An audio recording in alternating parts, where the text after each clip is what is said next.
In this video, I will show you how to add printer in Windows 11. This should be quite a quick and easy process, but before we do continue, please consider leaving a like on the video and subscribing to the channel. I really do appreciate it. So here we are. As you can see, I'm currently here on my Windows 11 desktop. Now, to add your printer, all you're going to want to do is come down to the bottom to your search box, click onto the search box and type settings. You should now see settings come up underneath best match, so give that a click to open up your settings. Once that's loaded through, what you want to do is come over to this menu on the left hand side and click onto Bluetooth and devices. Now in here you want to look for printers and scanners, so you can see that's just a bit down the page here. Go ahead and give that a click, and at this point what you want to do is make sure that your printer is connected to your computer. So if you have like a wireless printer, then what you want to do is make sure that you have connected your printer to the Wi-Fi and that it's on the same Wi-Fi network as the computer you want to connect to, or alternatively, if it's a direct wired connection, make sure of course the USB cable is plugged into your computer.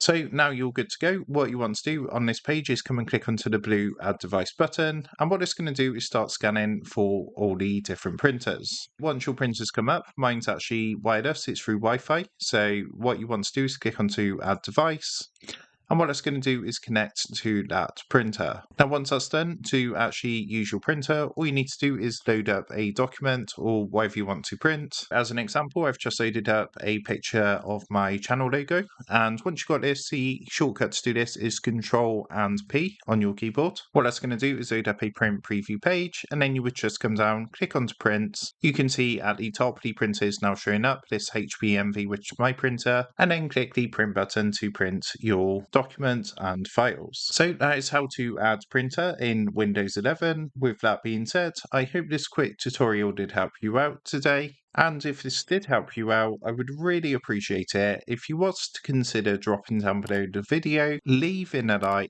and also subscribing to the channel. With that being said, I just want to take a minute to thank you guys for watching this quick tutorial, and I will see you in the next video.